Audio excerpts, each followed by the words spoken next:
Good morning. Good morning, everyone. I said 65. It's spring and everyone's just abuzz. Nobody actually wants to sit in the seat and get down to work, but we are. I am calling this meeting to order despite all of that enthusiasm for the spring. And we will begin with introductions. So I'll just start. Oh, sorry, because you have a mouthful. I thought I'd start with you. Okay, great. Tom Boyott, City of Springfield. Joe Burney, Lane County Commissioner. Pete Sorensen, Lane County Commissioner. Dan Hurley, Lane County Public Works. Ann Heath, City of Coburg. Paul Thompson, Lane Council of Governments. Bill Johnston, ODOT. Franny Brindle, ODOT. Andrew Martin, Lane Transit District, sitting in for AJ. Kate Reed, Lane Transit District Board of Directors. Carl Ye, Lane Transit District. Bridget Smith, reporter. Matt Rodriguez, City of Eugene. Claire Syret, City of Eugene City Council. Lucy Venice, Mayor of Eugene. And let's go back to the audience, please. Neil Adati, City of Springfield. Emma Newman, City of Springfield. Bruce Graham, Lane Transit District. Rob Intercalled, City of Eugene. Dave Simmons, Jacob Engineer. Chris Henry, City of Eugene. Dan Collister, O'Connor. Kelly Clark of Elkhart. Ellen Schroeder, Elkhart. Jeff Kernan, City of Coburg. Katie Keller, Lane County. Sasha Martanian, Melanie Riley, River Road. Michelle Miller, River Road, County for a neighborhood plan. Pat Barr, for this purpose, not a county commissioner. Claire Roth, Better Eugene, Springfield. Rob Zaker, also not a county commissioner. Yes. Sarah Macy's, St. Ross. National Partnership. Elkhart. Howard Schuessler, Ocon. Adrian with LTD.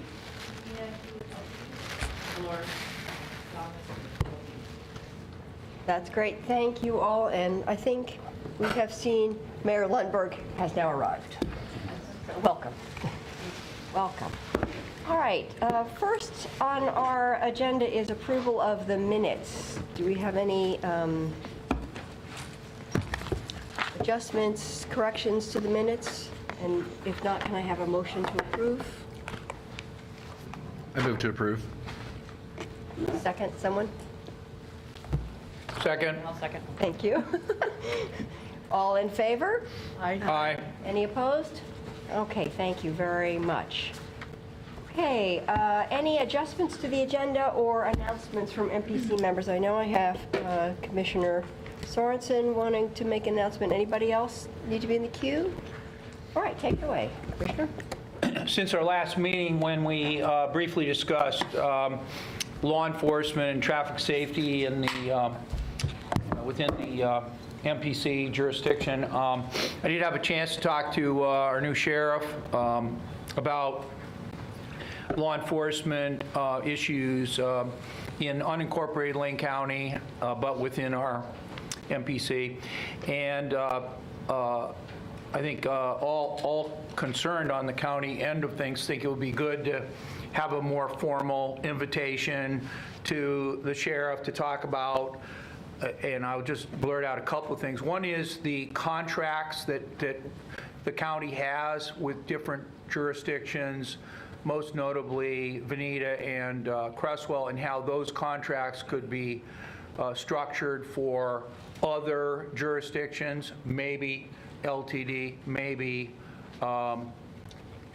fire districts within the MPC region,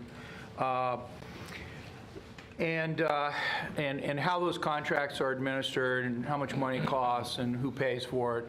And then the second thing is the generic topic of traffic safety, throughout the entire county, and what the county's doing, both with our partner agencies, namely Lane County Public Works, on integrating law enforcement and engineering into a more comprehensive traffic safety approach. So he normally doesn't come. He didn't really, hasn't been going to MPC meetings, neither has the sheriff's office, but I think this is an outreach opportunity. That sounds great. It sounds like something we can follow up with. Yes, we have had some emails that I've been copied on, and we will schedule him at a meeting. Okay, super. That sounds great. I have just a brief announcement, which is that I joined a team from this MPO at a workshop conference in Decatur, Georgia, on walkability. And so Andrew was here. Andrew Martin from LTD was with us, and Kelly Clark from LCOG organized us, and Andrew Kading from the City of Eugene Traffic Engineering was with us.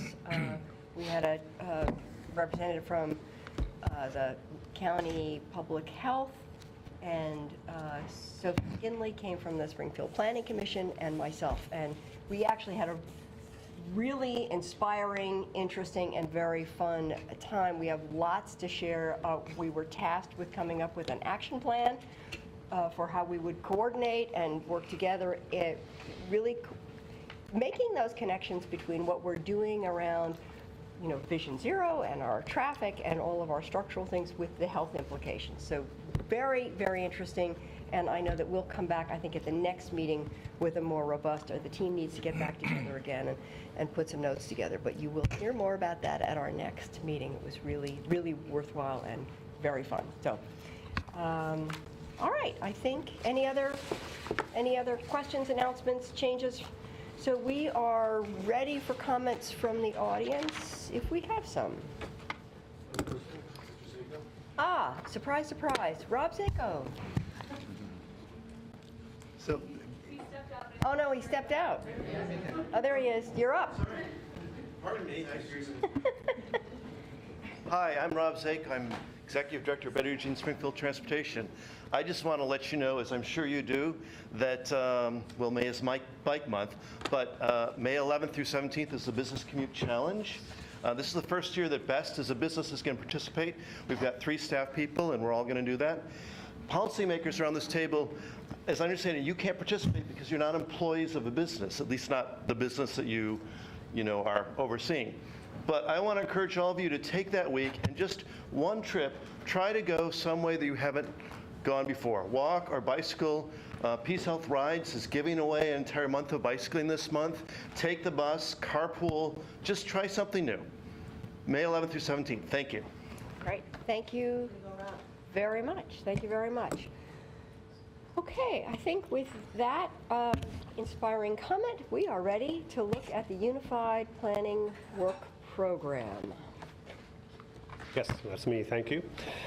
So we presented the draft Unified Planning Work Program, or UPWP, at your meeting last month, and at that meeting you held a public hearing, and a public comment period for 30 days was open.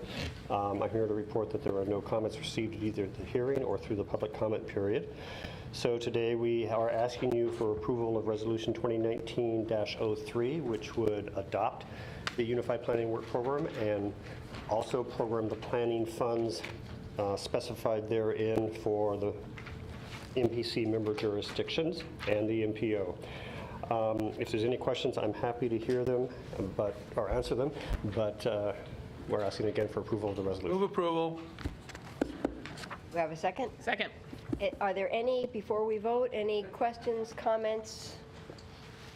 Looks like none. All right, so all in favor? Aye. Any opposed?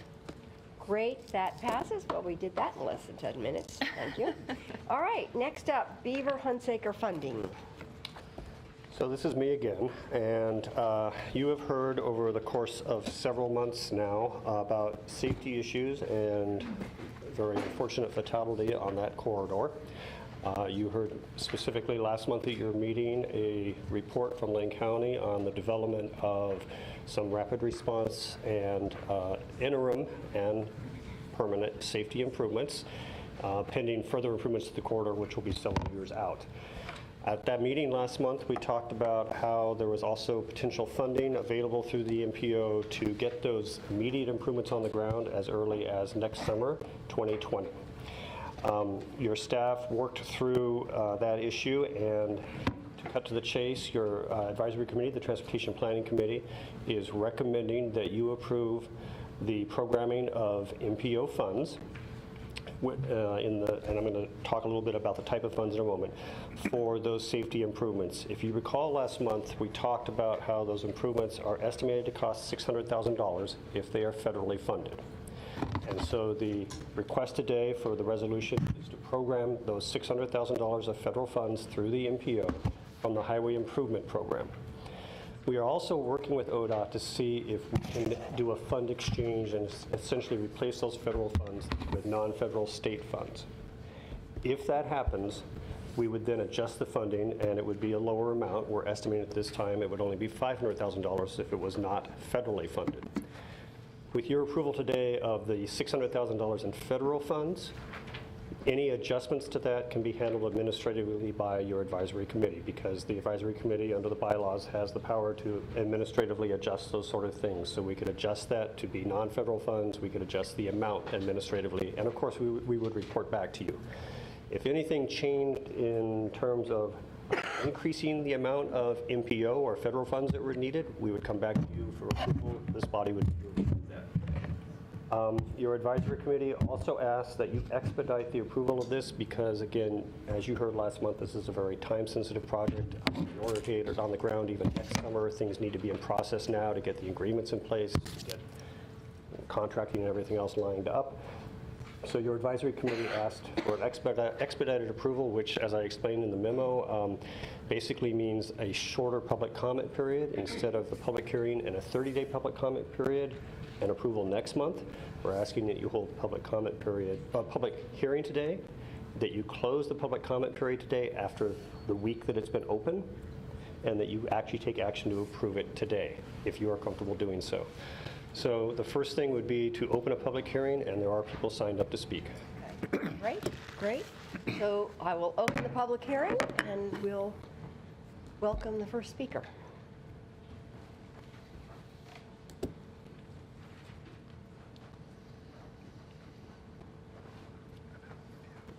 Thank you. Okay, first up is Becky Gilliam, sorry.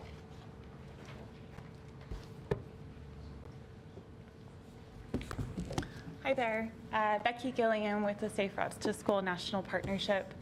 I want to thank you all for allowing us the opportunity to provide input as you consider this resolution before you today. On behalf of the National Partnership, I'd really like to express our strong support for the funding request to begin implementing some of these safety improvements along the corridor. This committee and others and policymakers have heard loud and clear the response from the community following the fatality earlier this year, which was both tragic and avoidable.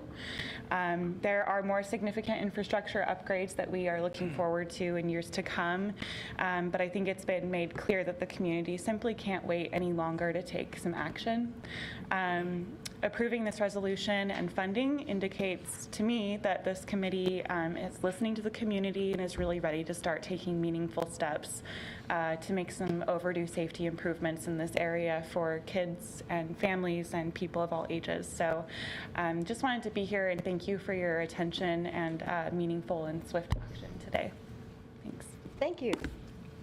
Next up, Sarah Mazzi.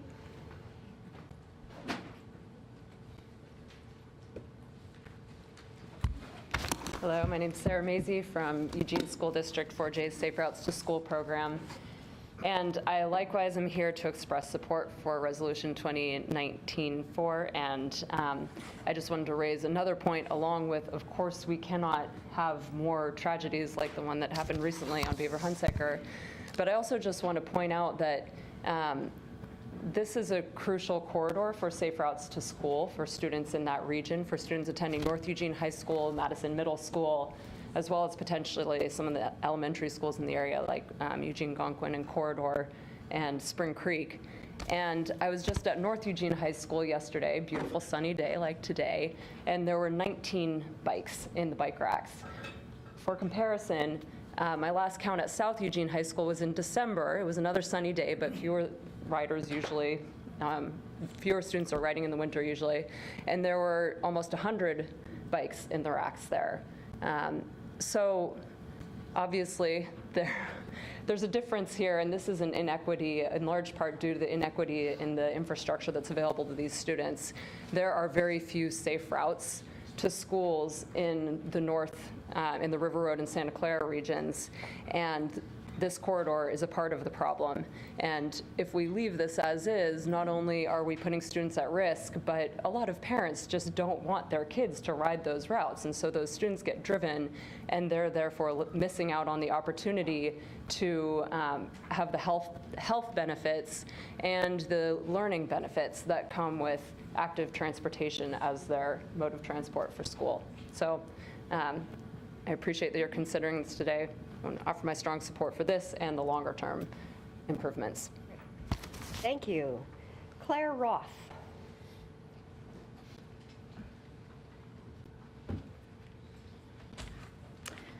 Hi, everybody. Thank you for this time to speak. My name is Claire Roth. I work with Better Eugene Springfield Transportation as their Safe Streets Coordinator. I'm here today to express my support for the approval of funding to provide for improvement on the Beaver-Hunsaker corridor. In honor of Irene Ferguson and in anticipation of those who will continue to walk on this corridor, it is important to provide pedestrians with adequate infrastructure that allows them to travel safely through their community. This includes pedestrians of all abilities and safe travel during all times of day. The Register Guard published an eye-opening photo of the area in question when reporting on Irene's death, clearly showing the lack of infrastructure allowing pedestrians to travel safely. The approval of this resolution and funding can help to change this picture for the better. Thank you. Thank you. Next up, Carlene Riley.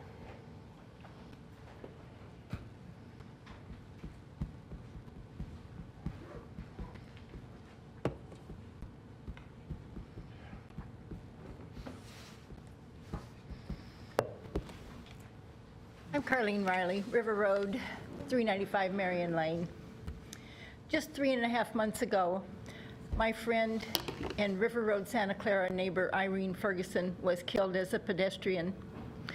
Some neighbors expected a package of safety measures would be rolled out immediately, but in transportation planning and funding scenarios, 3.5 months is a rather short span of time. Once again, I commend transportation staff who put together the Beaver-Hunsaker package of safety measures plus funding. I am really pleased by the quality and quantity of the safety activities. Lane County's Becky Taylor invited me to share Irene's story with residents at Lone Oak Center. I learned a few things from them. As I spoke about Irene, the mood was rather quite somber. But when I told them that Irene had ideas, wanted to go places and do things, the residents became really quite animated. They were bouncing around in their chairs. They too want to go to the library, attend lectures and concerts, and visit friends. Some of them use RideSource for doctor's appointments, and they were quite pleased with the service, except for one woman. And she said, you have to make reservations 2 days in advance. She thought that was too much time. I showed them the map, on the map where the new LTD station, transit station will be. And they were quite excited to know that it would be nearby. And then I let them know that the Santa Clara neighbors are dreaming of a Eugene library branch there, and they were thrilled with that idea. The woman sitting next to me shared that privately that she and others know how to walk through the parking lot at St. Vinny's, across in front of the furniture store and the bank, through the Santa Clara Square, and all the way to River Road without crossing a street. They are trying to walk safely. However, she had had shoulder surgery, and she wasn't supposed to be out walking by herself. Well, she just had to go to Freddy's and get something. The staff found her out, and they called her daughter. She was in trouble. The residents aren't ready to just check out. They are very determined to go places and will defy limits, and they will take possible risk to do what they want to do. I am quite sure that is what Irene did on that very dark, rainy night. Let's give seniors safe ways to get to places where they need to go. Someday, we, our families and friends, will want to be independent. We will be happy if safe travel options are available. Thank you. Thank you. Next up, Michelle O'Leary.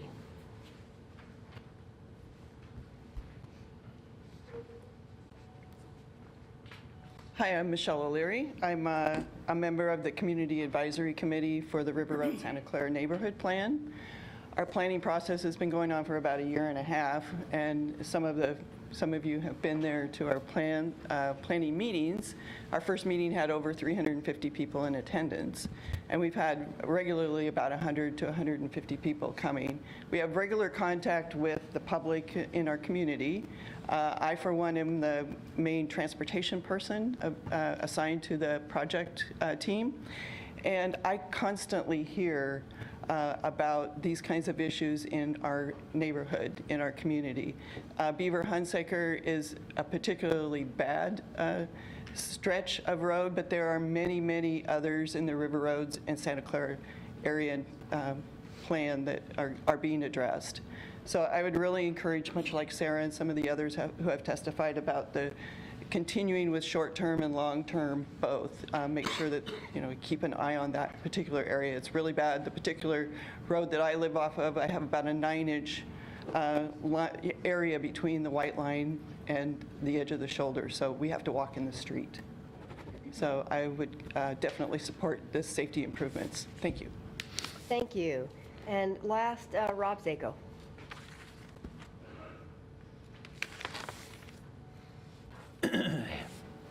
Rob Zako, again, Executive Director of BEST. You heard from our Safe Streets Coordinator, Claire, that BEST supports Lane County's request for $600,000 for funding for Beaver Hunsaker. So I won't repeat her comments. Rather, I'll take this time to ask you 2 questions. What do you accept, and what do you take responsibility for? The key thing here is a woman went out for a walk, and she didn't come back. She died. Is that acceptable? If that was your mother, if that was your son, if that was you, is that okay? Is it okay that people just go out and die? Do we accept that? I hope that we all would say no. You might consider reevaluating the Central Lane Transportation Safety Action Plan, which has a lot of words in it, but when it talks about the goal, it sort of says, working towards a culture of safety towards blah, blah, blah. Just say, no, deaths are not acceptable. Whether you revise the plan or not, serve up to you. What's important is what you personally say in your decisions. Deaths are not acceptable in our community, period. Second, what do you take responsibility for? Okay, we have shared responsibility.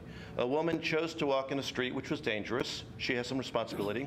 A driver hit her. She had some responsibility. But the woman could have expected to have sidewalks and not have to walk in the street. And a driver doesn't normally expect to come across somebody in the middle of the street and hit them. You collectively make decisions all the time to provide streets, what's important, what's not. In transportation, we spend a lot of time trying to help people move faster, get people to places, reduce congestion. Those are priorities. We'll go after hundreds of millions of dollars to help people go faster. That's not good enough. Today, I expect that you'll approve $600,000, which will be too little, too late. Don't get me wrong, it's a good step. But the question is not what do you do today after a woman died. The question is what are you going to do tomorrow before the next death? And so I call on you to say deaths are not acceptable, and with every transportation funding decision you make, to keep that in mind. Keep Irene's death in mind. We don't want this to happen again. Thank you. Thank you. Thank you. And that closes the public hearing. Are there any comments from the committee about anything you want to add? I have actually 2 or 3 things. Can you go over real quick what the highway improvement funds that, it's one-time money, I'm guessing, and just go over exactly what it is, because we're going to spend basically half of it. And so there's still another is that correct, 600,000 that's going to be in that pot of money? And what is the staff, I'm assuming, is looking at it, and what are we planning to do with it? Yes, okay. So the Highway Improvement Program funds are one-time funds this time. They're not guaranteed. There may be another round of them, but they're certainly not guaranteed. The way they came about, in particular, Highway Improvement Program funds basically came around as part of the congressional action after the government shutdown ended earlier this year to approve continuing funding for the Department of Transportation through the rest of the federal fiscal year. In that legislation, they included a one-time allocation of highway improvement program funds. They're not, again, a regular allocation. This was just part of the legislative action by the U.S. Congress. Those highway improvement program funds went to the large MPOs in the country, basically those above 200,000. So in Oregon, we received some. Salem and Portland also received some. We are receiving approximately $1.2 million. We have some time in which to determine the use of those and get them programmed. This was determined to be an immediate high priority need. And the remainder of those funds, staff is discussing, and as a matter of fact, we'll discuss more at their meeting after this meeting, how to use the other half of those funds plus our regular recurring MPO funds for a next round of competitive grant funding. That competitive grant process for the rest of the HIP funds and our regular MPO funds usually takes a minimum of 3 to 6 months to complete. So again, staff identified that this was time sensitive. They wanted to put this before you today and then enter the process, that longer 3 to 6 month process for programming the remainder of the funds. Does that answer? Yeah, I just wanted to make sure, and I'm completely supportive of the 600,000. I do want to, you know, sort of take a look at where we are, because there's a couple other things. I just saw a story about 3D sidewalk crossings that were designed by children, and I thought, what a great idea, because when you're coming up, it looks like it's a block, not just a, you know. Anyway, they're quite interesting, but they make people notice it better. So I thought if we could figure out how to make those happen, it might add to the safety of, everything we can do to make it a little safer. The other thing is not so much, it's a Springfield issue too. I will say that first, is we all have to figure out, because public safety is based on where the boundaries are. And Springfield also has this, people that don't want to annex. And so we don't have all of the areas annexed that we could possibly have annexed, which would change the public safety scenario. So, I just want to encourage all of us to, we still have to take a look at that in terms of how we do have people or officers out on the street in areas that aren't incorporated yet. So, and the last time I looked at the Santa Clara River Road map, it was a patchwork. Right. So I'm thinking it's maybe still, and that was 20 years ago probably, so it's still patchwork. But as I say, we have a very formalized group in Springfield that, is bound and determined not to annex. So I completely understand, but it does affect our ability to be able to have safe roads. So, I'll certainly look at how serious a situation that creates for us and how we have to work around it in some way, shape, or form. So anyway, I think with that, I'm very supportive. I mean, we've had our own deaths on the road, and I'm certainly supportive of anything we can do to help the situation. Okay, thank you. Any other comments? Commissioner? Well, I certainly appreciate the public testimony on this, because really the phrase, deaths are not acceptable should be something that we could all get behind. And so I appreciate that reminder. And then in terms of shared responsibility, maybe some of our county folks or city folks could answer this question, but didn't the county originally have funding for this project, and then it defunded the project or didn't fund it? Or I'm seeing Sasha both going like this, like this. So could you come up to the table and just, and this is under the category of what could have been done. I don't want to spend too much time on that, because I'd rather spend time on how to solve the problem, but could you just further educate us on that? So the county had already a corridor study funded that identified the footprint and the cross-section of what will be done in the future for Beaver Hunsaker. We have future funding to further design and engineer that footprint and cross-section, and that's programmed for 2021, I believe. And so that's the long-term project. We don't have construction dollars identified for that project. And right now, I think the estimate is between $7 and $9 million for the construction. Okay, so we are moving ahead beyond what is taking place today to do more, but we don't have the funding identified. Right. We have further design and engineering funding programmed, but not funding for construction. Yeah. Well, thank you very much. And I just think that when deaths like this happen, whether it's in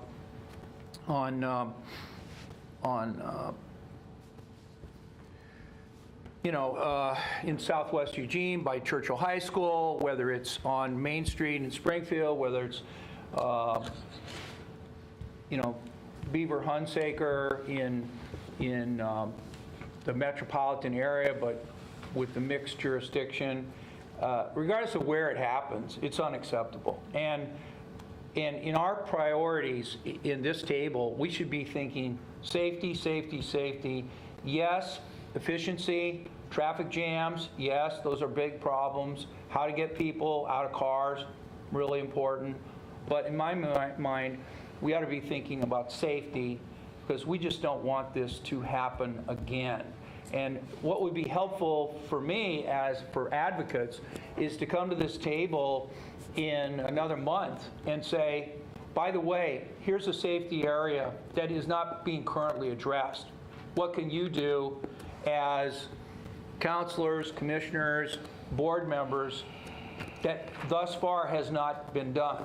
Okay, because I like to see this ahead of time rather than the way we're doing it today. And I do agree, too, with the public comments that this is a really good thing we're doing today. So I don't want to take away from all my comments about what we could have done by saying, okay, today's a new day. What can we do today? Well, we can have this public hearing, we can approve this, and try to get what we can to get done. Okay, great, thank you. Kate? Yeah, thank you so much for all the public comments and what we've heard so far from the committee. I just want to point out that lack of safety does prevent people from getting out of their cars, and we heard that from our Safe Routes to Schools friends as well. I'm still going to push a little bit more for a more rapid response, and at OMPOC we actually heard about, and this came out yesterday, the Revive Safe Routes to School Infrastructure Program guidelines for this fiscal year, and they have now a rapid response grant program. I was unsure how this corridor tied into Safe Routes to Schools, but obviously it ties in really well. So while I'm in 100% support of moving forward with this funding, I also think that there might be some more rapid response that we could be taking by looking at this program specifically. It's for infrastructure projects that can't wait for the next cycle. And so if we're looking at maybe being able to have something done for the next school year for more than 9 bikers to get to school, that might be something that we could be looking to as well. So we've got like something that's happening in 2020 that will fix some of our safety issues. We have some obvious plans for the future, but what can we do sooner than that is what I would like to continue to look at. Okay, that sounds great. Counselor, Commissioner Joe. You can call me anything you want. I can call you anyway. I know. You answer to it all. A couple of things. Obviously, supportive of no one dying, other people will die. Supportive of safety, safety, safety. I don't know if 600,000 per death is going to. I would like to know first, and then I'd like to make a statement, how the number was arrived at, and is there any chance we could do the same thing for less? The $600,000 cost estimate for the Yes, project? because my understanding is that's half of what this allocation is, and this is something that needs to be done. I'm just curious, is it possible to do the same thing for less money? So the cost estimate was arrived at by Lane County staff. I'll let them respond to that. We worked with our county design team to come up with the cost estimate for the project, and both understanding what would be needed if it's federally funded or funded with state dollars. Sasha, could you explain what it entails? What the project? Yeah, so. Janice had to educate me constantly on the big numbers. Okay. So if you pull out in the packet, there's actually a map that's helpful to orient yourselves at the end of the application.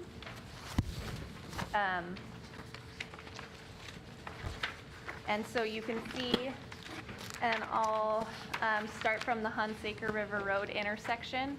So the blue dotted line, we are using the existing pavement surface, but reallocating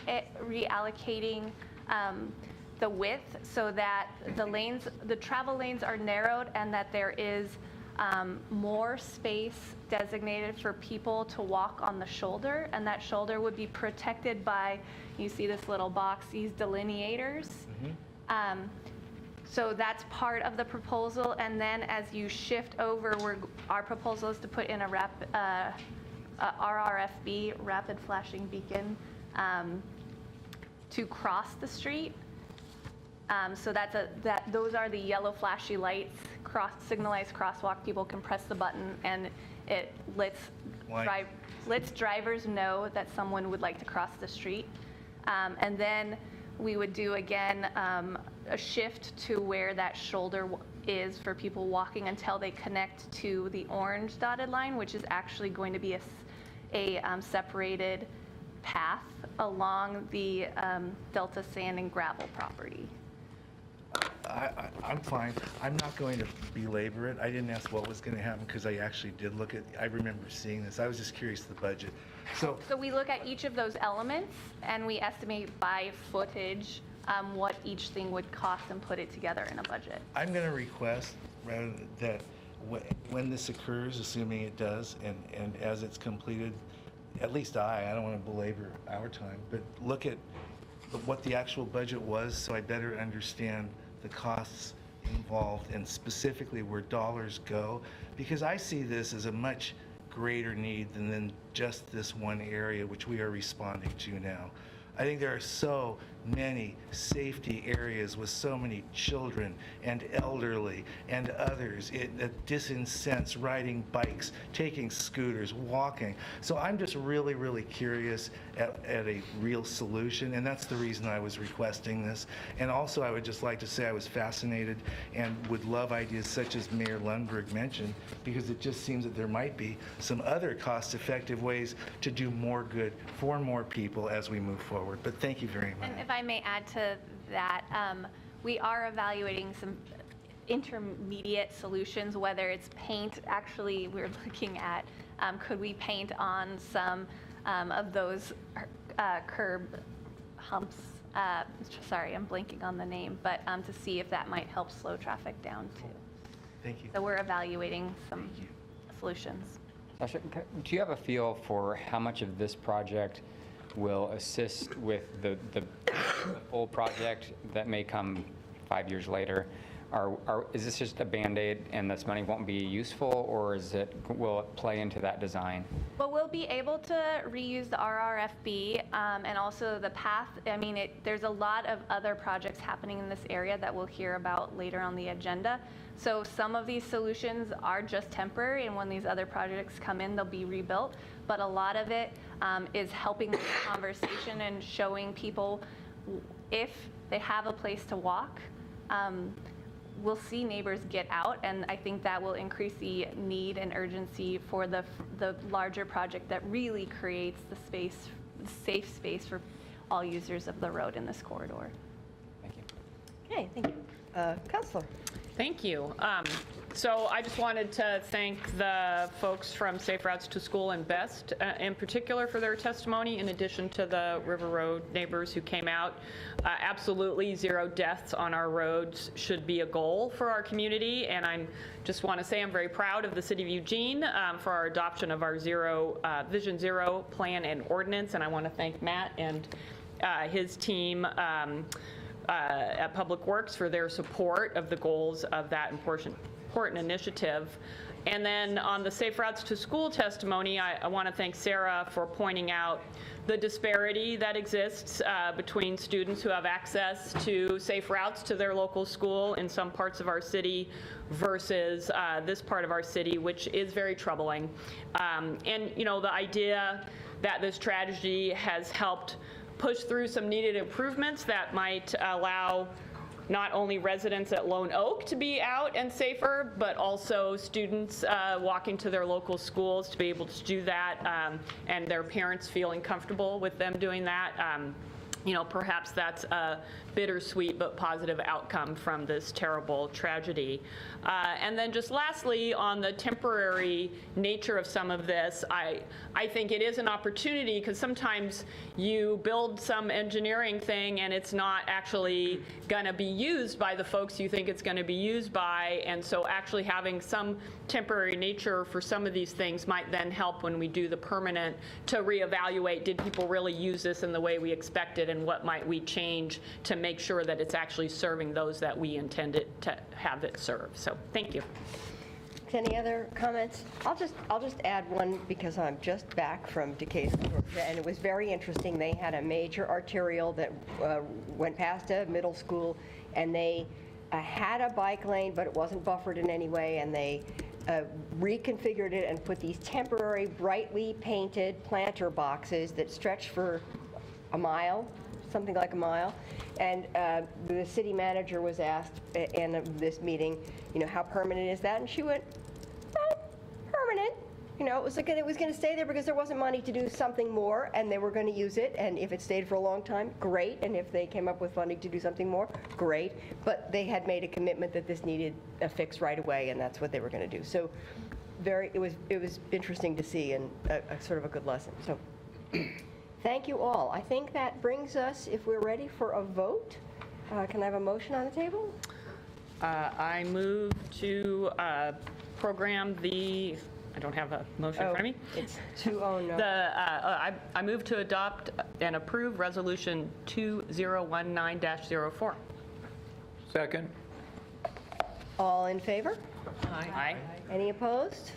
All right, that passes. Thank you very much. That's a great. Bless you. Okay, next up, Springfield MTIP amendments. Thank you. I'm Dan Collister at LCOG. This is to present Resolution 2019-05, which would amend the Transportation Improvement Program affecting 3 City of Springfield projects. This was first presented to MPC a month ago, where we had a public hearing, and 30-day public comment period has now concluded. No comments were received. And 2 weeks ago, the Transportation Planning Committee formally recommended MPC approve Resolution 2019-05. I'm happy to answer any questions that you have. Are there any questions from anyone in the committee? No, I think we probably asked those questions at previous meeting. So we're ready for a vote? Can I have someone a motion to put this on the table? I'll move approval of Resolution 2019-05. Second. Thank you. All in favor? Aye. Aye. Any opposed? Thank you. That passes. That's excellent. Thank you so much. All right. Next up, Beltline River Road to Delta Highway update on facility planning and design.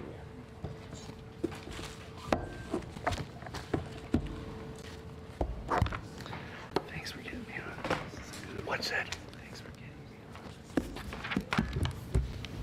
Good afternoon, Franny Brindle again from ODOT. So what we wanted to talk about today is what's going on with the Beltline Highway Facility Plan that was adopted in 2014 as a corridor plan. We have looked at our Beltline Highway, which was constructed in the 1960s and is inadequate to serve the existing traffic of about 90,000 vehicles per day. Today, we have funding for the NEPA study and to move forward with our preferred alternative from that corridor plan that was adopted in 2014. ODOT has contracted with Jacobs Engineering And here I have Dave Simmons here to talk about where we're at. We've had a series of Citizen Advisory Committee meetings about the facility, what we want to do with it, getting a preferred alternative selected. And we want to get that preferred alternative selected so that we can move through the environmental phase. We do not have construction funding for this project yet, but we are incrementally moving toward that. And so with that, I'd like Dave to talk about where we're at with the project, and he'll also mention a little bit about what's happening with the design at Delta Beltline, which is nearing its completion and final design, and will go to bid in August of this year. So Dave, great. you're on. All right.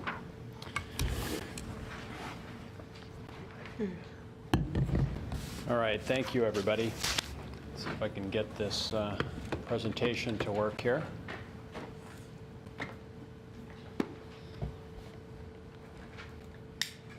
All right. So for some of you in the room that participate on the steering team, this will be a little bit of a repeat, a lot of a repeat, but a more streamlined version. So if there was something that you caught that I missed in this more condensed version, please jump in and help me out in terms of conveying the information on this project. So Franny's already talked about this is just moving forward from the facility plan adopted in 2014, taking the concept that came out of that corridor from River Road along the Beltline, River Road interchange on the west to the Delta Highway interchange on the east. So it's looking at this segment of Beltline where we see, there we go, see a lot of a real spike in traffic, basically, with all the additional traffic coming up Delta Highway and entering the Beltline there. That the traffic increases dramatically, as indicated on this slide. So we see a lot of folks coming up from the downtown Eugene area and entering Beltline, converging with their Beltline traffic there. So it spikes up to about 90,000 cars a day trying to get across the river. So because of the age of the facility, it really wasn't designed for that volume of traffic. There's the short on and off ramps that create those really tough merging and exiting or diverging situations. It really does contribute to the safety, create a real safety issue as well as the congestion issue along that segment of the corridor. So from the facility plan, there was a recommended improvement that came out of that the key components there are summarized in bullets. It includes adding an additional lane referred to as an auxiliary lane in each direction on the Beltline Freeway between those two interchanges. And what that does is it allows cars to enter the freeway from Delta and from River Road, and it allows them more time to merge into through traffic along the way. So just that allows time for cars to work together in that merging as they merge and get off and on and off the freeway. In addition to that, what we've seen from studying this corridor, there's a lot of traffic that uses that section of Beltline that is really local trips.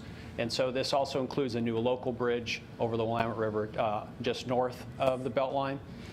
And then there's also some additional improvements in the River Division Avenue area where there's a very unconditional half, kind of a 3/4 type of an interchange there for folks to get off and on the Beltline. So this is the timeline for this refinement effort that we're undertaking right now. We are wrapping up the concept refinement phase that we've been working on over the last several months. I should say we gathered, part of the effort here was just making sure that the engineering work that supports development of a sound estimate for programming purposes, make sure there was some solid data behind that. So we've gathered updated traffic data. We've gathered survey data such that we can really physically understand how these improvements beyond fat lines in a planning concept plan, how they really fit with the ground and dealing with a series of engineering assumptions that really influence the cost of the improvements. And so getting into really refining those assumptions that we make to result in a better cost estimate. So we are at the point of finishing up the refinement effort, and then a key component of this portion of the project is developing an implementation strategy, has been talked about a lot in these forums, because it is a significant investment. It can't be funded all at once, so developing an implementation strategy is a key element of that. Which pieces can and should go first, how much would they cost, what are the benefits of those, and then communicating that to the stakeholders and the advisory bodies that we have set up for this project. And then finally, looking at the bottom here, the last piece of this is then establishing, from a National Environmental Policy Act standpoint, NEPA standpoint, what's the environmental classification? And from a programming standpoint with ODOT and Federal Highway, that's an important designation. It understands what steps will be needed moving forward to implement any of these projects, and it also helps us refine our cost estimates about what that means.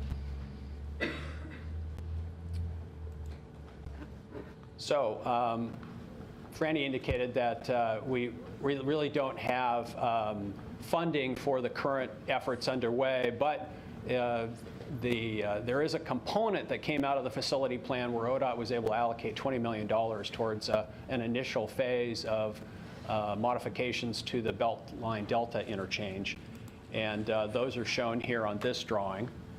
This is the project that Franny referred to. It's completing design will be going to bid in the summer months, late August, and we'll start construction, weather dependent, in late this year or early 2020. So what it includes, if you can see my cursor up on the screen here, is that right now what folks have is we've got both of these for vehicles. We've got this loop ramp system here where drivers that want to get off, they're going eastbound on the Beltline and want to go north on Delta Highway, have to deal with merging traffic coming on the freeway. And so a key component of this is removing this loop ramp and taking this off ramp and modifying it such that all vehicles that want to access Delta Highway will exit at the first off ramp here and come up to a new signalized intersection. So for those drivers that are bound for destinations to the south, that traffic will go through a slip lane. They won't have to stop, but they'll be brought up and slowed down and then brought up with a sweeping right turn to turn south. As you exit the freeway, there'll be 2 additional lanes that will then go to 3 additional lanes, and the 2 lanes will go to the north through a new traffic signal located here. The other component of the project is constructing a new bridge that's separate from the existing bridge over the Beltline. So if you're going northbound on Delta Highway and you want to go westbound, which is a very heavy movement, that will have a new bridge and separate that traffic from the regular Beltline highway, and that northbound to westbound traffic will not go through this new signal. So those are 2 of the facility plan components that this project will implement.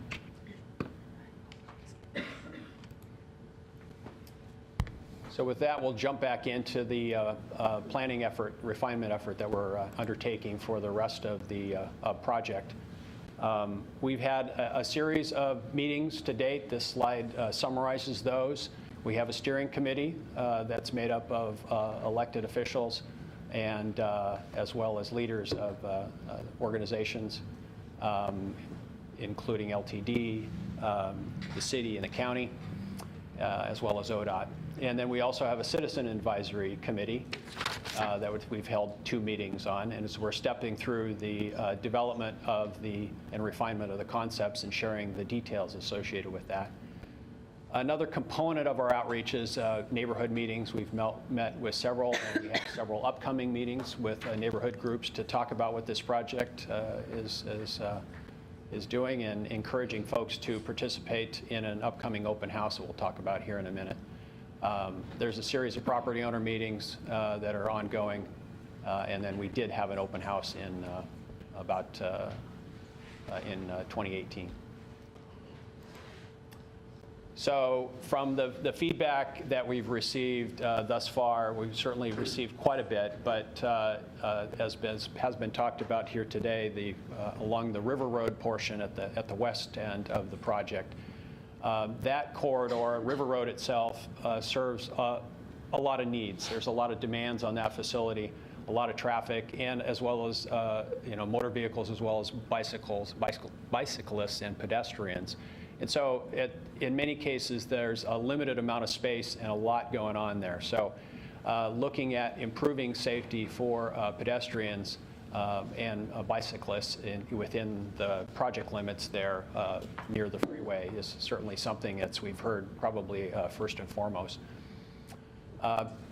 River Avenue Division interchange, the congestion in that area along Beltline and on the ramps getting off and on that, just looking at ways to alleviate that.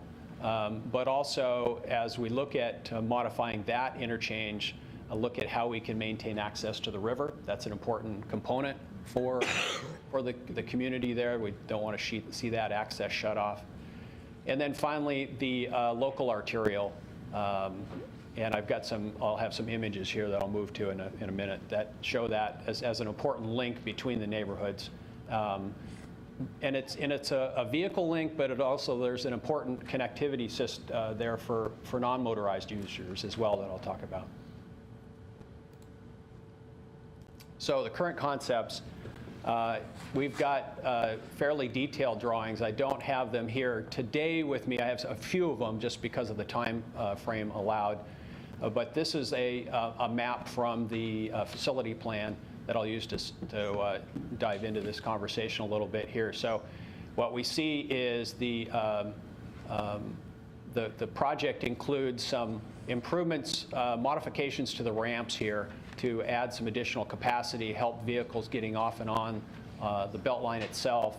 And as I mentioned, between these ramps at the River Road interchange and the Delta interchange, those ramps where they start and stop here is where the third lane in each direction, this auxiliary lane, runs from here all the way over to these ramps that exit and enter at the Delta Highway interchange. The other key component that we've talked about is this local arterial bridge. And that provides a connection to the Beaver Hunsicker Street. It also includes a connection to Division Avenue that parallels the freeway here, as well as a ramp up and over the freeway to connect with River Avenue. And this component here, this crossroad that goes over the Beltline, also has ramps that come off and on the freeway. So it's what we would call a half diamond. So it serves movements for vehicles coming to and from the east. And this interchange, from the traffic work that's been done, really does help alleviate some pressure on the River Road interchange as well. It helps distribute traffic and allow vehicles that, once again, that are bound for destinations on this side of the river, more local trips, to get to the other side of the river without necessarily having to get on the Beltline. This local arterial crosses the river, comes over and connects right where Green Acres Road and the current Beltline on-ramp, westbound on-ramp, is located. So any questions about the scope of the project at this point? Commissioner?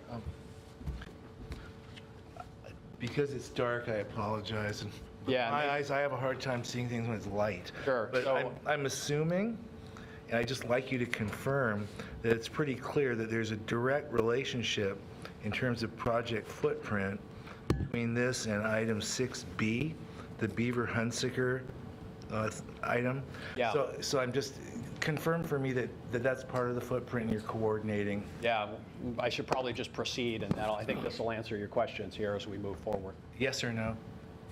I know you're going to give me more detail, but in fact, are you coordinating with that? Is that part of the footprint? The county staff are involved with the project.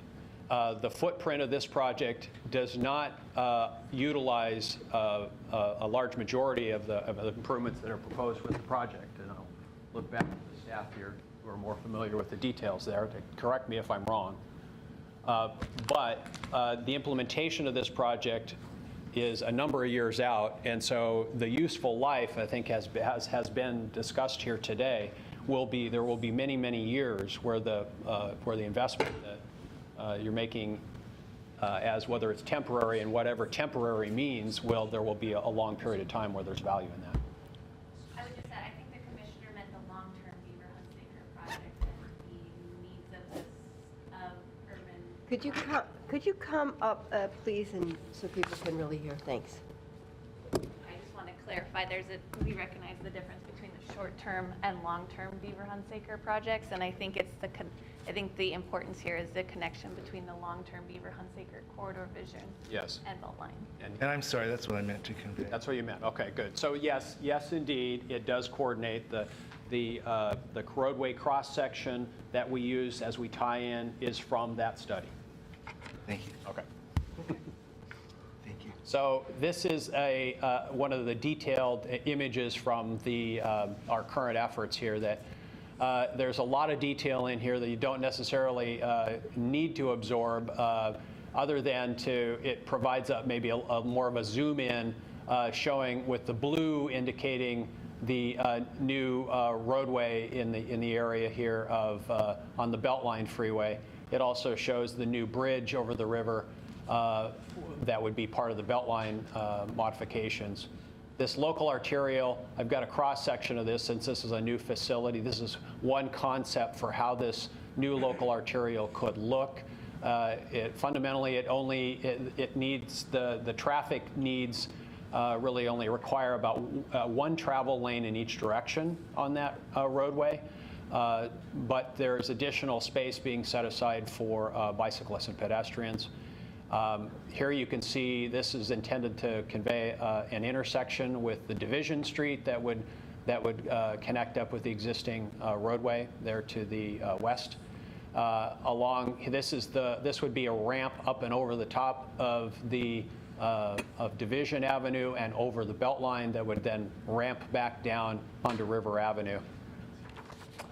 We talked about maintaining access to the river itself. So this being a ramp up and over the freeway, this is an access road that would go underneath that would continue on for both for access to the treatment plant and continue connection along the existing River Avenue road that goes down to the river here. This is the cross-section or a proposed cross-section that could be utilized for the local arterial. This is something that we proposed just from a planning and a footprint standpoint and put out there in discussions with the agency staff. It shows a single travel lane in each direction.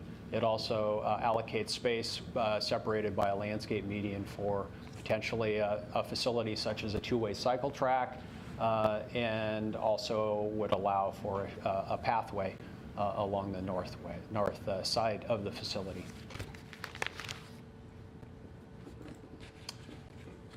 This is detailed looking further to the east at the Delta Highway interchange, and what this is intended to convey is it shows how the local arterial would come up and connect up with the Green Acres intersection. There would be additional widening along Delta Highway to allow for turn lanes and such to get off and on this local bridge. This distinguishes between the grayed out area reflects the $20 million project that ODOT's preparing to bid this fall. This shows in the black lines the new proposed bridge that would be constructed for the northbound to westbound loop. It also shows the new off-ramp that is being constructed. And the blue is intended to show the component of the project that's not part of the $20 million project, but would be funded in the future, that would include replacement of the bridge, the existing Delta Highway bridge with a wider bridge that would be widened up and fit next to this new bridge that's part of the project that'll start this fall. The other piece of this is a new on-ramp. As we said, the existing on-ramp intersection to get on the freeway would be relocated and moved up tighter to the existing interchange itself for drivers that are going southbound that want to go westbound. So Dave, that one movement that you were just showing would be for more regional travel to go west, whereas they'd have a choice to get on the local arterial bridge for more local trips to cross the river, or to get on the Beltline itself to go for more regional trips. Correct.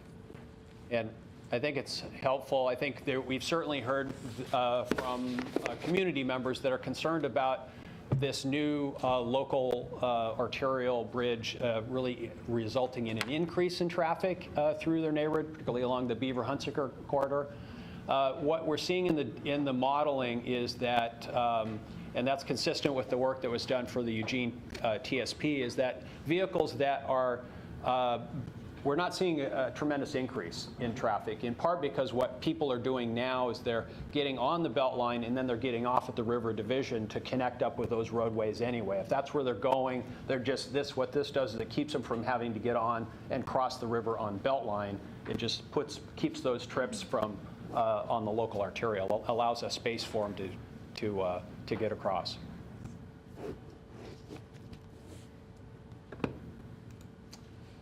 This is a drawing that takes and reflects the existing, these dash lines are the existing trail system along the river and within the project area, and it depicts the new facilities that would be a component of the project, including the purple. So the purple is the existing multi-use path system.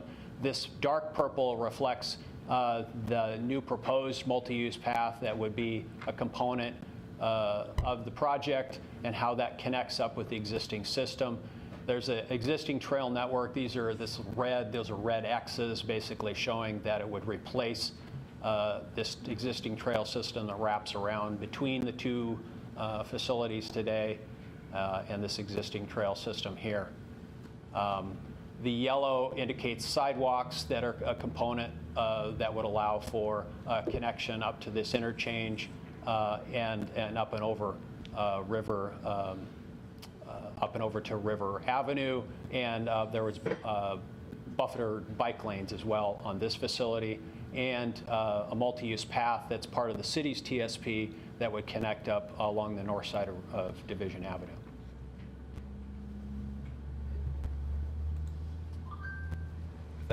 That's the end of the presentation. Right, thank you very much. With regard to that last slide, where the Eugene bike path and multi-use path, I guess walking and biking and whatnot, those are shown by those kind of dotted purple lines there on the south side of where the current bridge is.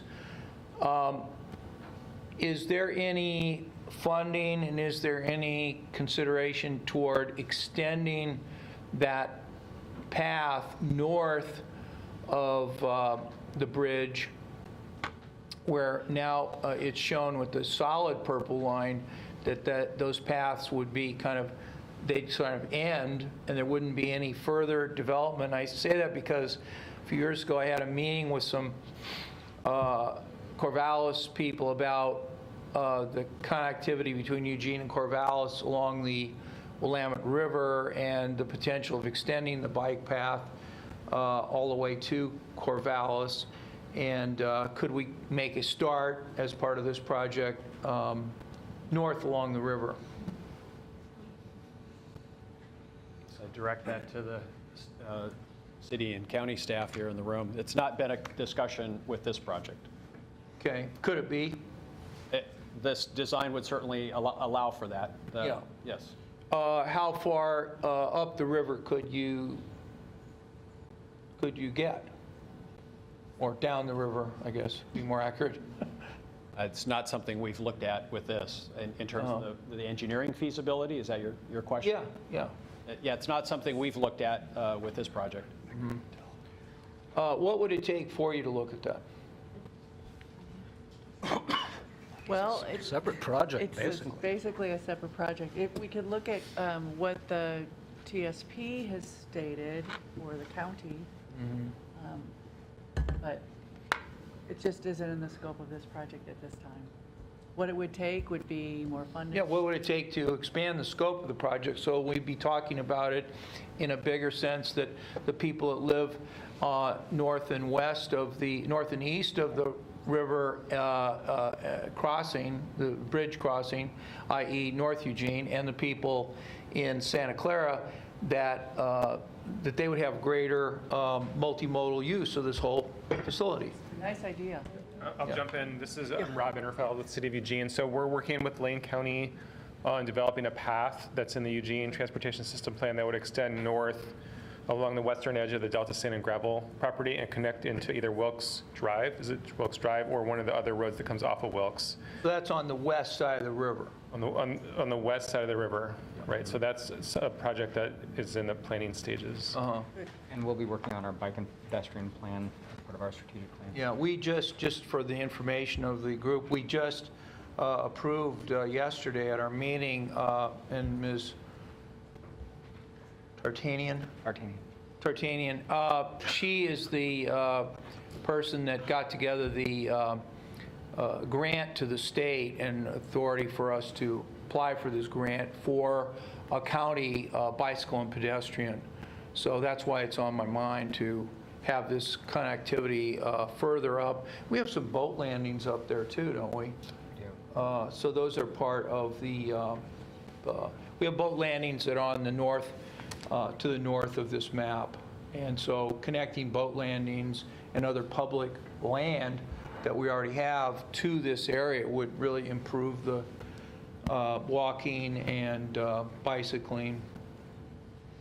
So that's why I ask, if the topic of bike paths is outside of ODOT's normal, planning for a project, then I'd say, delete all the bike paths, and forget about them.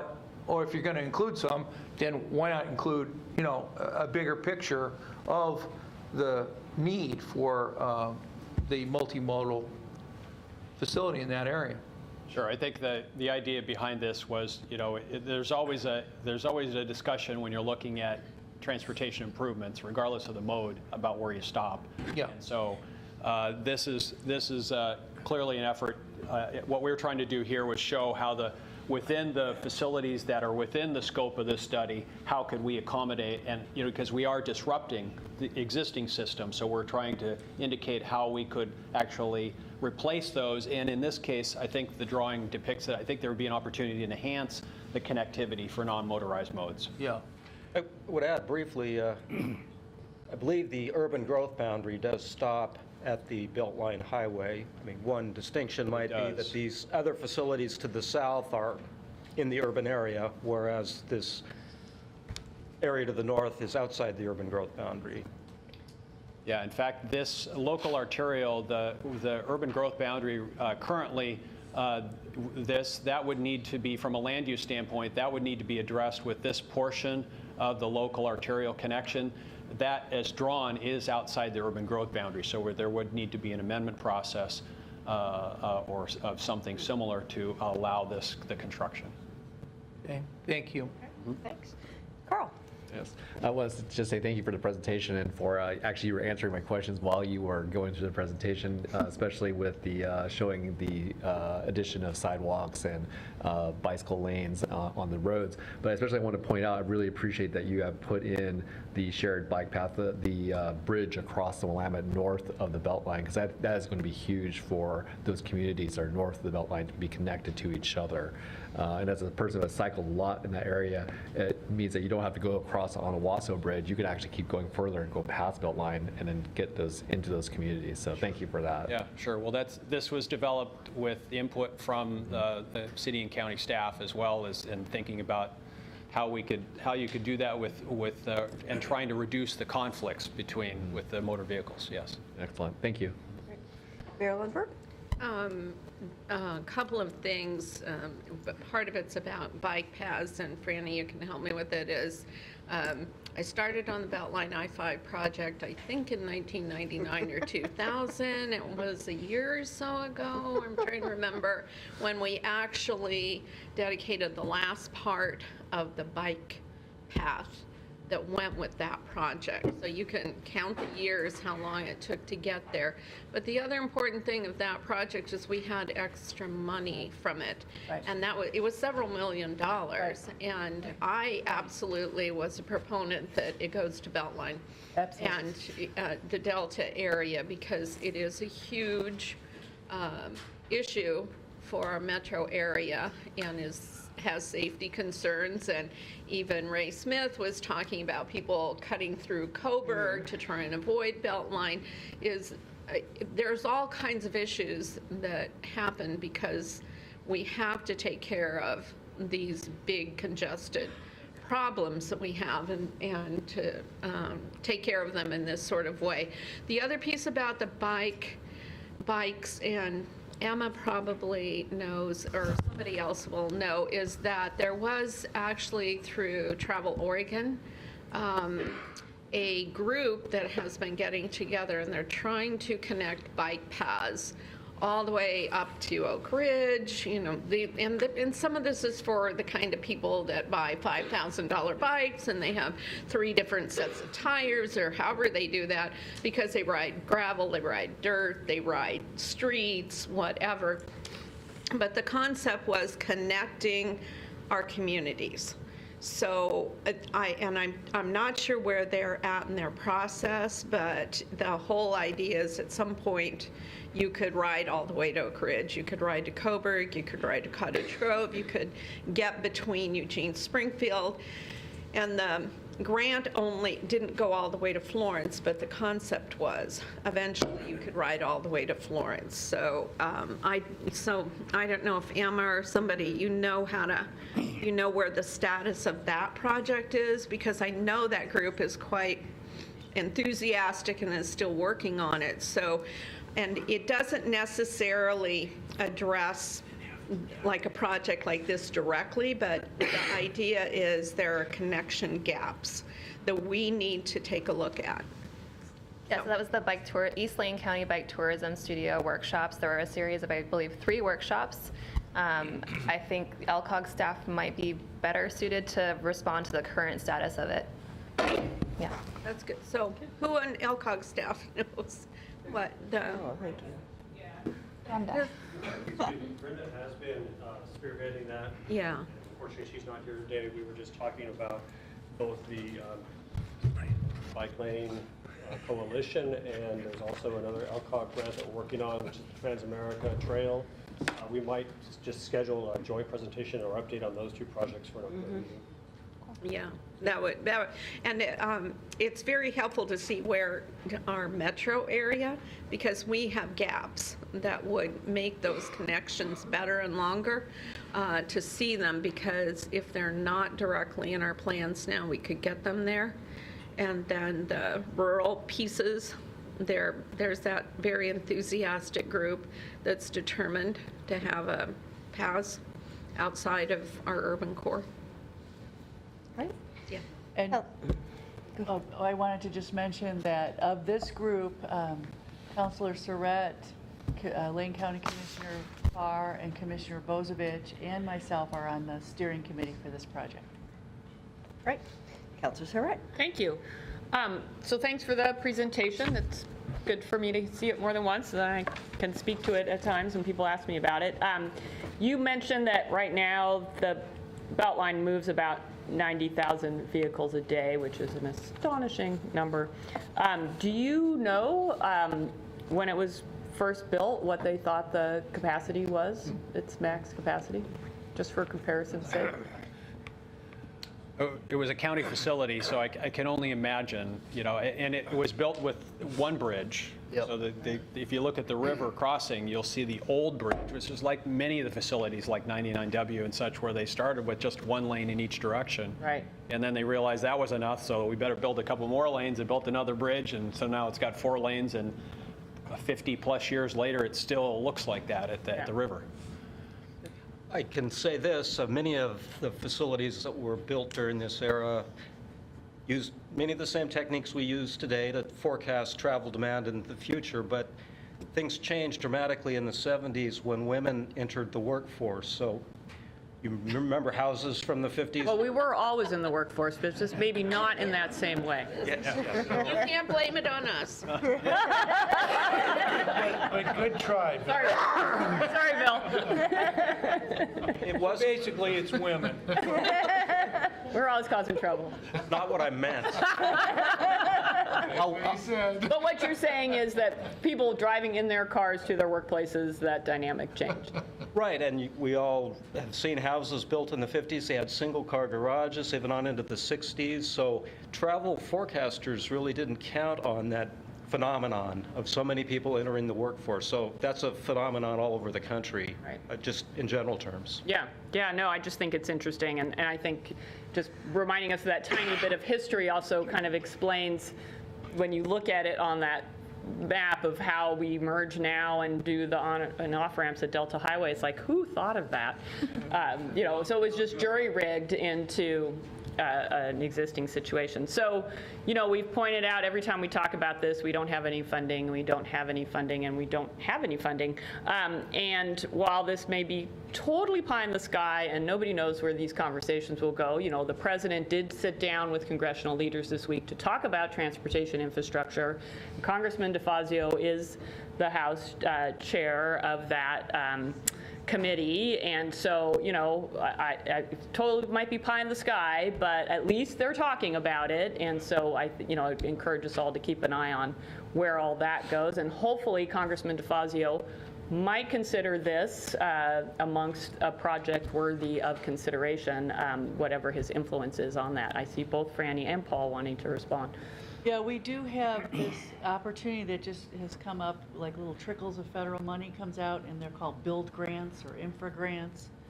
There was a call for build grant proposals. This round, the applications are due in July. ODOT's was talking lead agency for some build grants. We came up with 2 little concepts that bubbled out of Area 5 office. One was taking the next phase on the Delta Beltline with those other connections to make the arterial bridge, make it work. So another little pot of money for that. And then the other was the Coburg interchange. We just put those concepts forward to ODOT.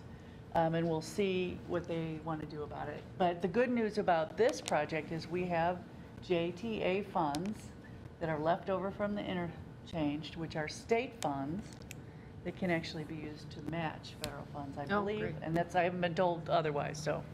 And Congressman was given a tour of the corridor, He was. the project area within the last couple of months. Yes, he was. Yeah, he knows the need. And Senator Byer should also know the need. I'm sure he does, but we'll talk to him when session's over again. So. Okay. Kate? I was just going to mention, the slide is gone now, but with our Transit Tomorrow decision from the LTD board, there is a really interesting matchup with that local arterial road for the Beltline route that we're looking at connecting, so people don't have to go through town to get to Gateway from West 11th. So that's a cool, like, be thinking about transit as a mode in that as well. Accommodate transit on that. Yeah. Yeah. Okay. Throw that out there. Great. Any other questions, comments? Yes, Paul? Well, I'll just, real quickly, Franny was mentioning, yes, we are keeping this in front of the state legislature. The Lane Act has funding for the Beltline improvements on its priority list. OTC members have seen that list. Again, Senator Byer and other members of the Joint Transportation Committee have seen that list. It's actually gone back to Washington, D.C. in a couple of forms. So We are hoping that there'll be a way to fund it, either through state or federal legislation, but it's really uncertain at this point whether that'll come through. The other little tidbit I'll add is, you asked about what capacity that was planned for. When Beltline was planned as a county and built as a county facility, it was planned to go much further south than it currently does. It was planned to go all the way around the south end of the Butte and connect back into I-5. And it was also planned with the expectation that there would be additional local bridges over the Willamette River. One actually north of Beltline and at least one south of Beltline between Ferry Street Bridge and Ferry Street Bridge and the 205 Bridge in the vicinity of Valley River Center. So again, those local bridges haven't occurred over history, which has put that stress on Beltline. Okay. Any other last? One more. Quickly, because we're going down memory lane. There's a 1961, I think it's January, I forget the month, Register Guard front page article on the opening of the 2-lane gravel and oil surfaced Beltline Bridge and how it cut 20 minutes off of the commute from downtown to River Road because you no longer had to wait for the trains to go by, get on First Avenue, the Chambers connector wasn't there, work your way up to River Road, and then 20 minutes later, get to Santa Clara. Wow. So, history repeats. Build these things, these are puzzles because they've continually been modified and added to. But it's, I love the history of it. I believe also the Eugene City Charter was amended during this time to prohibit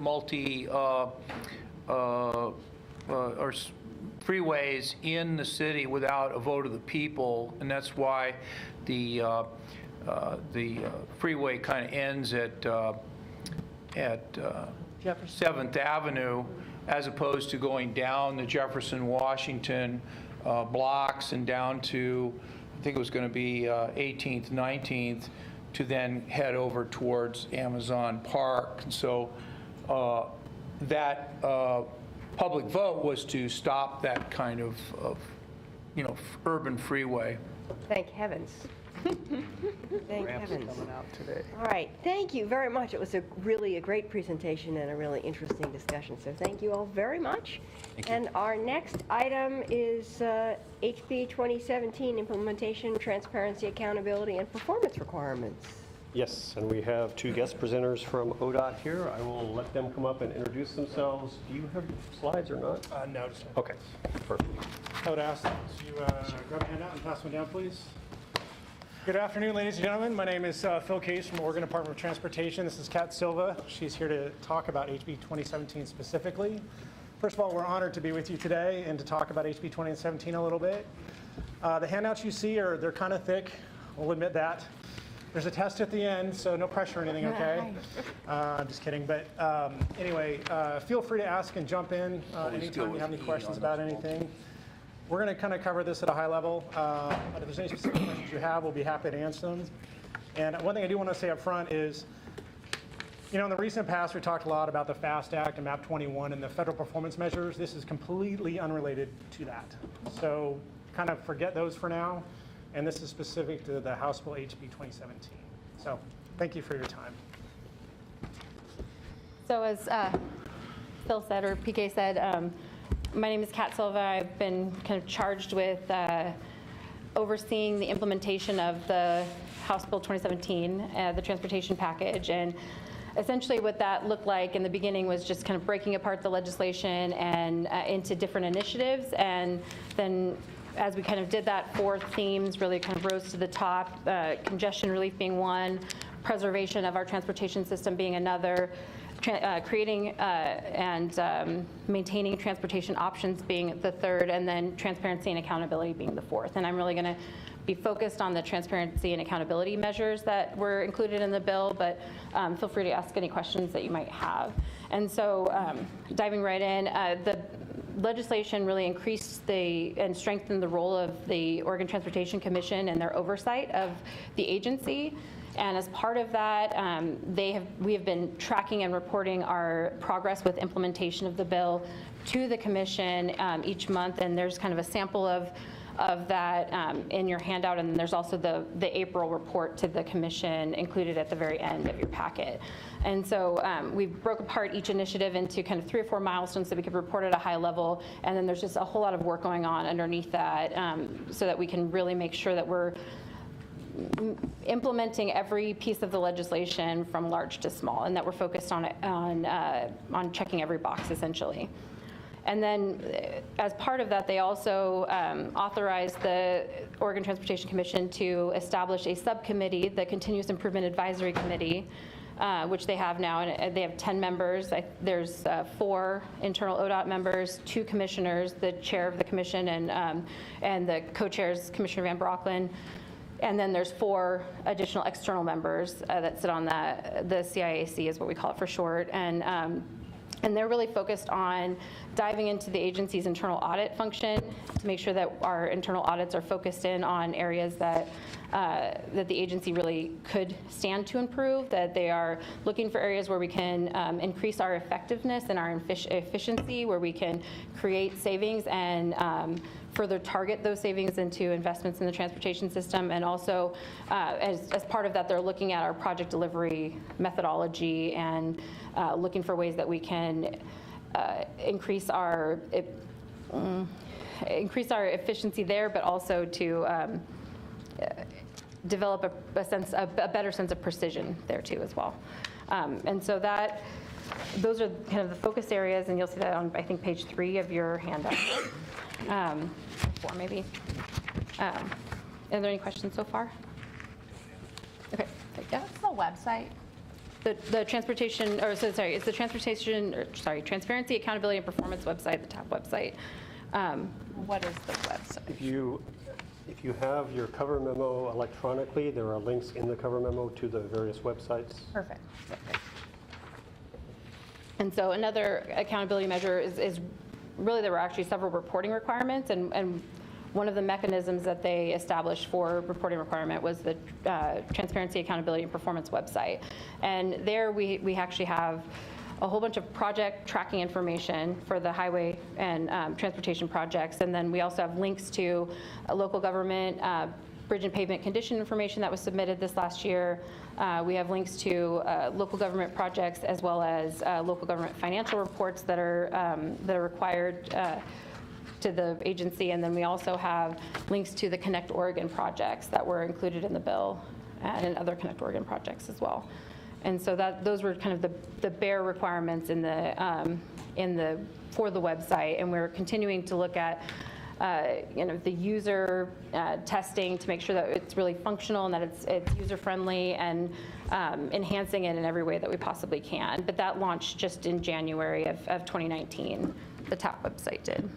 And as part of the project tracking, it's also now required that we report the on time, on budget information for the projects, and we're working to continue to kind of hone that in and report on kind of the dollars spent thus far on projects, the current status of things, and we're also looking at differentiating between projects that were funded by the House bill and projects that were not funded by the House bill.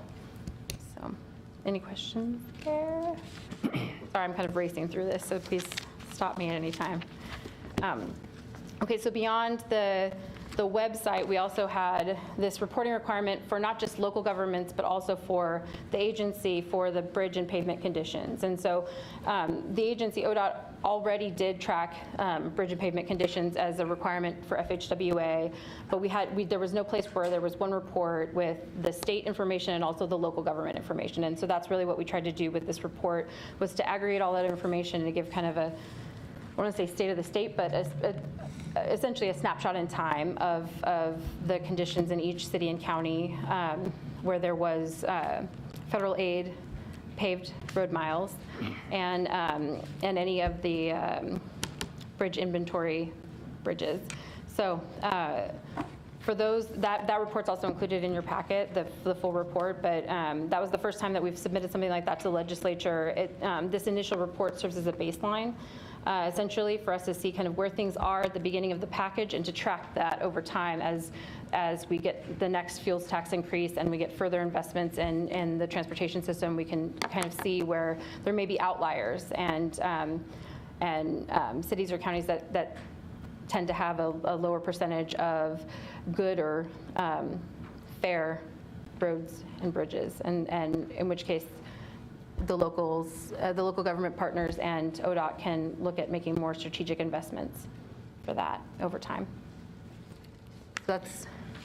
I would just add that, as you're well aware, for the first time in the history of Oregon, we've collected all the local and county information and combined it with our state information. Isn't that hard to believe that for the first time we've actually done that? So I want to say thank you for working with all of your team to get that information to us in a timely manner, meeting the deadline. I know that was kind of challenging, especially the initial report. Yeah. How do we measure the condition of a bridge or the roads, and working with the MPOs and who, when some of the smaller jurisdictions didn't have the expertise to do that, we got it all together and got it in on time. So kudos to everyone in the room who had a part to play in that. Yeah. But it is important for. Well, the way the law is written is that if that didn't happen, then our gas tax increase that was voted on wouldn't happen. And a lot of transportation projects, improvement projects, would not have been funded. So it was a big deal. It was a big deal. So thank you for making that happen. And then as we go through the process, and Kat will talk more about this in a second, is, we're refining that a little bit and finding out, hey, where are areas that we struggled a little bit to gather that information? Where are some areas that we need to improve our reporting, our transparency and accountability?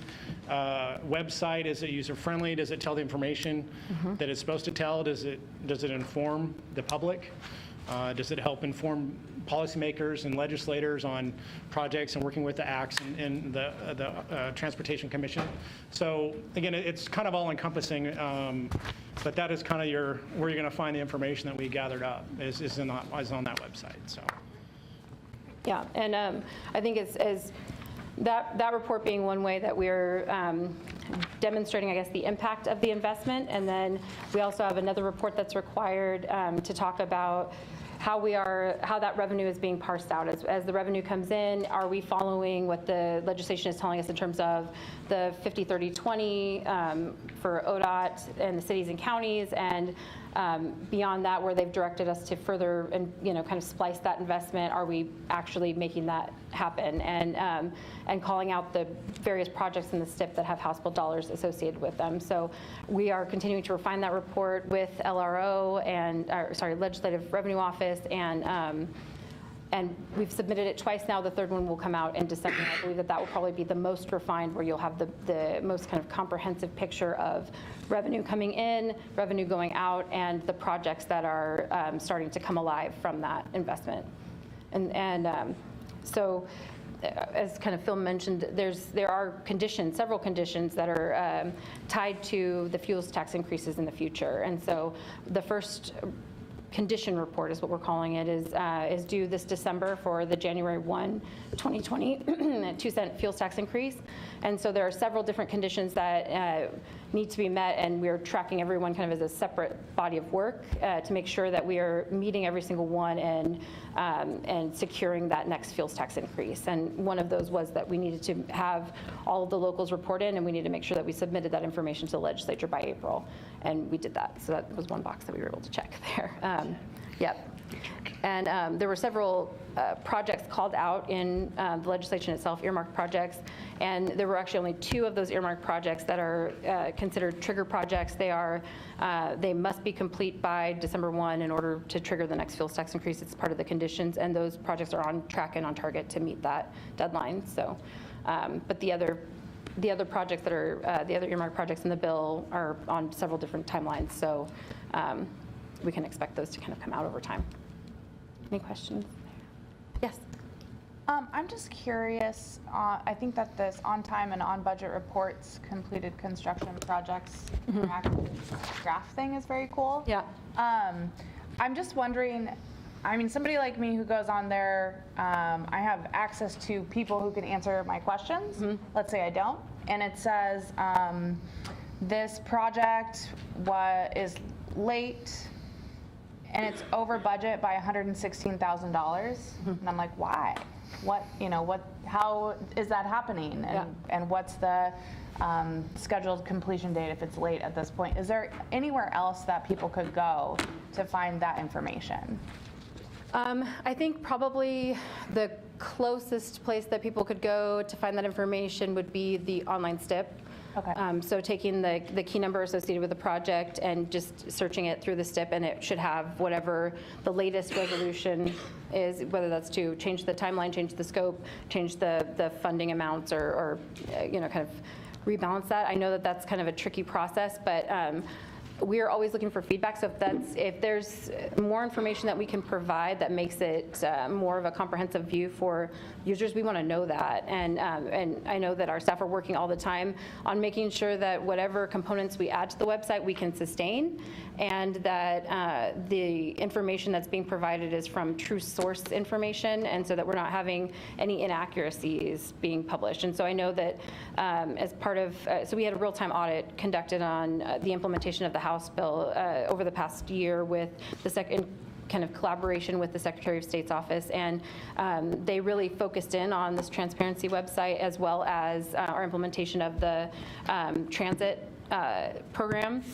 And kind of one of the pieces of feedback and findings that came out of that was just that, we really need to reduce the amount of manual entry of data and try to automate that. And so that process and project is underway. And so we have our project delivery team really looking at how do we create kind of a data warehouse that will automatically provide this information and accurately. And so we're targeting a monthly refresh rate for that.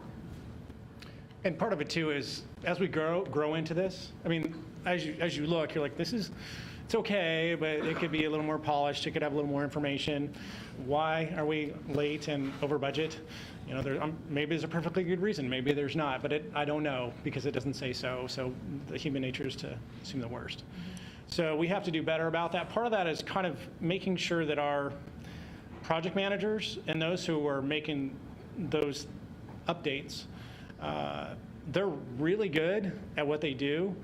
And sometimes what they want, how they want to write something to describe it might be a little technical, or not to say that it's incomprehensible, but the fact that we have to make sure that we explain it properly and accurately. And so part of that's on our side to make sure that, hey, saying it's late and over budget isn't enough. We need to say why. And maybe that hasn't decided, or maybe it hasn't been updated yet, or it will be in the next refresh.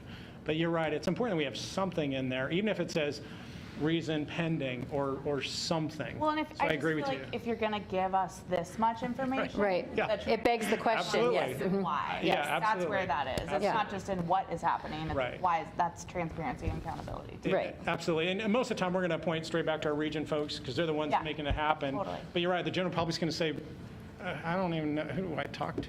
Yeah. Yeah. I know. ODOT's screwing up again or whatever, and we don't want to reinforce it. We want to make sure that we're as transparent as we can be, and thank you for that, because it's important. I think it's great information. Maybe out of box it says pending if we don't have an answer yet. Sure. Well, yeah, we should have an answer. I mean, if the information is available, there should be an answer readily available there Yeah, too. there should be. I think the other component of this that we're really highly focused on is making sure that we have consistency across the regions. Because, currently there's kind of just, I don't want to say inconsistencies, I just want to say there's different approaches to managing the information, and also the ODOT-E's, the technical language and kind of how we're presenting this information. So we want to make sure that we're doing it consistently, accurately, and across the board. So yeah, but more to come on that. And definitely anytime or anywhere that you can provide feedback, we readily accept that, and we're continuing to make refinements. Yeah.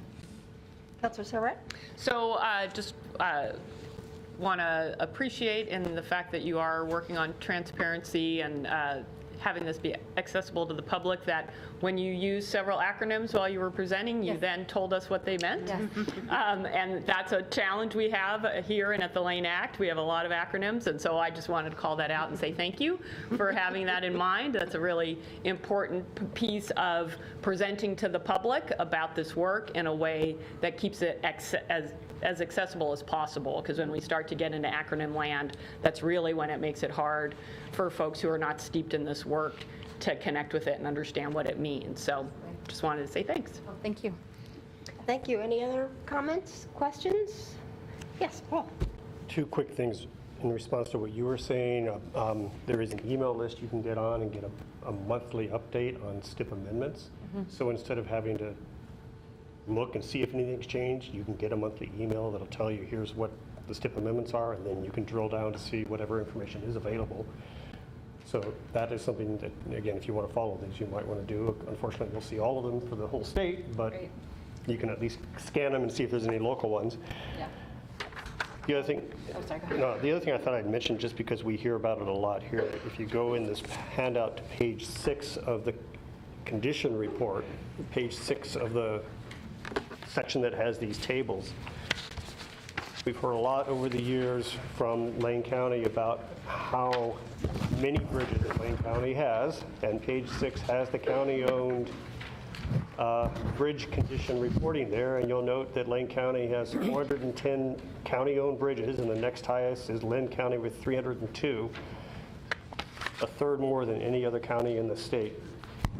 So that just illustrates that point right there. The good news is only 7 of those in poor condition. And so that's exciting to see. And as a matter of fact, you go even further into the report on page 12, you have the roadway miles. And again, Lane County has a lot of federal system roadway miles and very low poor condition mileage. Thanks for pointing that out, Paul. And so what we're focused on too, when we look at how many total and how many are in poor condition, and when the bulk are in fair condition, our focus then becomes how many of those can we sustain in fair or improve to good without having them slip into that poor category. And so that's kind of where I think we will see the most impact from this investment. But again, this is the baseline, and that's what we hope to see over time as we produce the next iteration of this report. Okay, great. Thank you very much. It's a lot of information. Very. Thank you. Thank you for Okay, let's see. Sorry. Very Second. good. Absolutely. Coming to the Lane Act. Maybe somebody has a question. The Lane Act. Always. We'll get with you. All right. Next up, follow-up and next steps. ODOT update. Oh, I just wanted to mention that our 126 West project, we're doing a passing lane project between Benita and the Post, Florence. This weekend, they'll be flagging 24 hours, and I know traffic that goes to the Post and Florence. Not going to be a road closure, but there will be delays. The good news is this closure, which we don't ever like to have on the weekends, will shorten the project timeline by quite a lot, and will be done before Mother's Day, Memorial Day, and all the big days. So well done. Bear with us. Thanks. Great, thank you. Springfield Main Street safety update. The committees are making progress in reviewing materials that have been brought forward to them from the staff. The goals and policies are almost done. We're developing what are called the key principles, which relate to the access management requirements. Work is on track. Anything to add, Tom? I think just one thing to add is that the first round of public involvement was fairly robust. A number of different venues to seek comment, and through website and going out into the community in a variety of other ways. And I think we had several thousand sort of discrete inputs to the process, so that's very positive. Right. Yeah. Maybe I'll just, so we've been at this so long with so many iterations now. Either people are excited or we've worn them down enough. They're not calling and emailing me too much. So that's a good sign. Was that a deliberate strategy? Yes. It's a mental note about how to do things. Maybe. Rail update, is there someone to give that? There's no rail update at this time. We're still working with ODOT Rail Division to have them come and give a presentation on the high-speed rail corridor work. All right, great. Lane Act? The next Lane Act meeting is next Wednesday, May 8th, from 5:30 to 7:30. Here are some highlights from the agenda.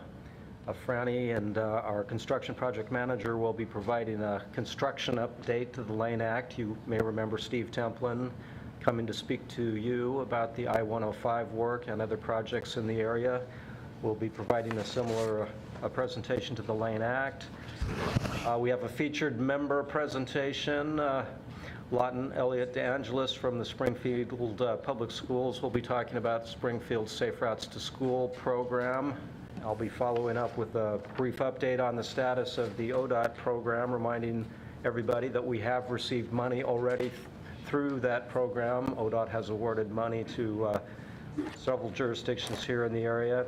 And also reminding everyone that there are 2 grant opportunities open right now for the project identification program and the non-infrastructure program. Most of your staff should already be aware of these. If they're going to submit applications, they're probably already working on those. Have some discussion about the statewide transportation improvement fund. Those are the transit grants that you've heard Paul talk about before. The Lane Act weighed in on those before. We've been tracking the review through the ODOT process to see if there's a need to provide any more feedback. We doubt that there will be. A few business items to take care of, and then Paul, as he often does, will be providing a legislative update for us. Right. Thank you. MTIP, administrative amendments. So if I may, on the MTIP administrative amendments, there is a list in your packet of those that were approved by your staff committee. And if there's any questions, as always, we'd be happy to answer those. And then I should have noticed, and I wasn't sure we would have time, that there are 2 other updates we could probably squeeze in. One, there was an OMPOC meeting just 3 days ago. Mayor Lundberg and Ms. Reed were there and can report on that. And I could give a little bit of a legislative update. Okay. Let's do that. OMPOC, is that you, Kate? Sure. Or you? Either Well, one. no, Whoever both wants to of us. speak. You cover, I'll cover whatever else. Okay. So we had a presentation from the Oregon Travel and Behavior Household Activity Survey people, and there's a bunch of handouts if you're interested in any of the handouts. They wanted money to do another one. There's more handouts. These are all the handouts. So we approved funds, $125,000 not to exceed, for scoping of the next survey. Typically, it spans about a decade, and so we're due for our next one. And the scope will determine what each area, each MPC will need to do for that. So more to come. We had a STIF update from ODOT, and so the formula funds are up $6 million from the original projection, which is exciting for everybody. Our area is still on track to receive funds if approved by OTC. All the applications have been submitted, and we'll receive them in October, and we'll get a full year of funds instead of parsed out in quarters as the applicants who have already submitted will get. So be able to do a lot of work all at once. The discretionary grant funds are up $400,000, and only $19 million of $25 million have been applied for. The projects have not been approved yet, and they're finding that this is better to have not all of the funds be applied for in the first round. The money will roll over, and there was something said about we're not funding bad projects. So that's good news. And then the intra-community funds are also up $400,000, and we have submitted, LCOG has submitted money in all 3 of those areas. So more to come on that. And then I will leave the legislative pieces up to Paul. We got an ODOT update, which we've heard of a lot of that stuff already. The one thing we haven't heard about is that the director's retirement party is on June 20th. So we got the update. And they're working with a recruiter currently. It sounds like they tried to do some sort of an interim appointment, and that wasn't working out. So who knows what'll happen. Wow. Those are all the notes that I had. So I'll just, on the director, I think the difference is now it's the OTC, yes, correct, that appoints the director now. And that's definitely a change from what it was before. So membership on the OTC is critically important for when those openings come up, because the director's now a direct report to them.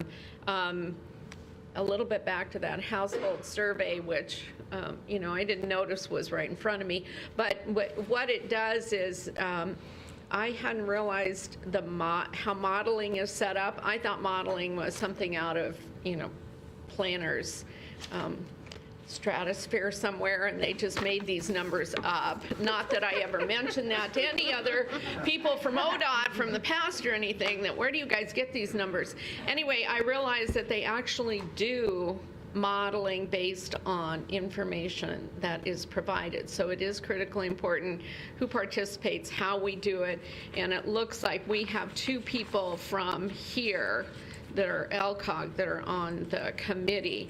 So so I would be very interested how that all comes together, because it does tell us how we're going to do our transportation planning and how we model projects in the future. Because one of the little side discussions we had is, as much as we would like to think that we will not use as many vehicles, we had a discussion about, well, how many, particularly millennials, that use Amazon, and they use, they're just steeped in boxes by the time they get home from work, because they're ordering things online, and you've got numerous vehicles coming through neighborhoods or out on the roads, because that's how you get things now. So it's a different way. Even if you don't have a car, you still have a whole lot of vehicles out there making deliveries for you inside of a day. So how do we account for all of that additional transportation? And they're not all big trucks. Sometimes they're cars that are driving around, and that doesn't even count Uber Eats or anything like that. So, I'm anticipating it looks different this time in terms of how we have to plan for transportation in the future, because it is a different society in terms of how we use our transportation systems. I think the answer was individual riding drones for people to travel in. Right? Oh yeah, at some point we got to individual drones. Flying yes. in the sky. Great. Okay. You don't need how you got there. No.